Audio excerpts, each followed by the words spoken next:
Have you ever wanted to have dessert for breakfast and then maybe breakfast for dessert? I know I have. We're making my basic chia seed pudding.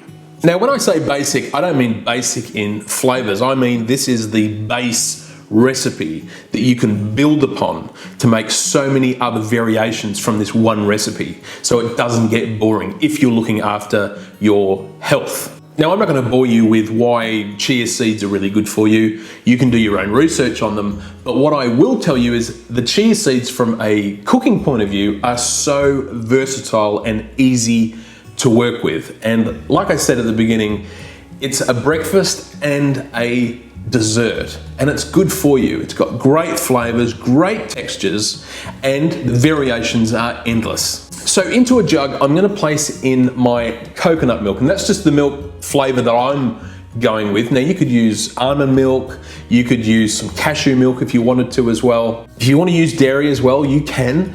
I just think there's some really cool non-dairy substitutes that have heaps more flavor than milk does. And then I'm adding in my chia seeds. Now, chia seeds will absorb so much of that coconut milk, and they will just suck it all up, suck all those flavors up, and anything else that we put in there to help flavor it. And I should mention that the coconut milk that I'm using is unsweetened, and make sure you get unsweetened, either almond milk, cashew milk, coconut milk, whatever it is, because I'm going to be adding a little bit of sweetness to it after. Of course, I'm adding in some vanilla. I love vanilla bean paste. You know I do. If you just want to put in some vanilla extract, that's fine as well. I do love seeing those vanilla bean flecks all through the chia seed pudding at the end. It is just so good. And then I'm adding in some maple syrup. Now, this is the real deal.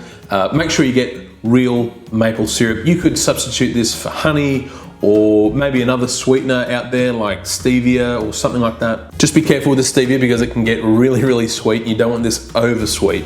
And then just mix everything together really well. And what you serve this in is completely up to you. I just put them in these little glass bowls, but if you want to take one to work, use a mason jar. Put them in little glass containers. You can pop them in the fridge and they'll last up to a few days in there. You can just take them out when you need them. They're a great snack, great dessert, great to take to work. Especially when you get that sweet craving when you're looking after yourself, you're just sort of going, I need something sweet, and you can go straight to this and that craving gets knocked on its head. So pour your chia seed mixture in, let it sit for about 5 minutes before putting it in the fridge, give it a little stir, and then pop it into the fridge for an hour or two or overnight. But I will give you a little tip.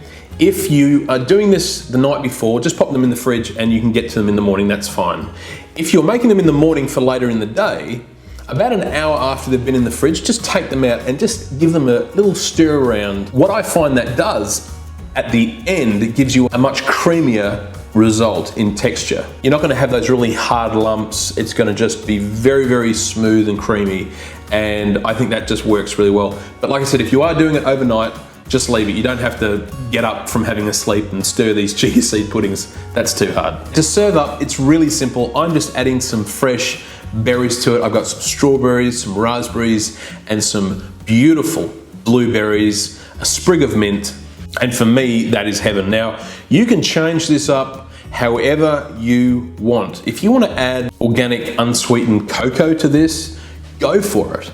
Like, you can make a chocolate cherry version. Instead of putting the berries on the top, you could use cherries as well. You know, with this berry one, I've had this with a little bit of grated lemon zest or orange zest over the top, with just that citrus just gives it that nice flavor as well. There's a fantastic array of options here, and it is the perfect on-the-go dessert. It is the perfect sweet craving fix. So for me, it ticks all those boxes. So if you're after the recipe, grab it on my website. Links are in the description below. If you enjoyed this recipe, please give it a thumbs up, share it around with your family and friends, and I'll see you real soon for another recipe. Have a great day.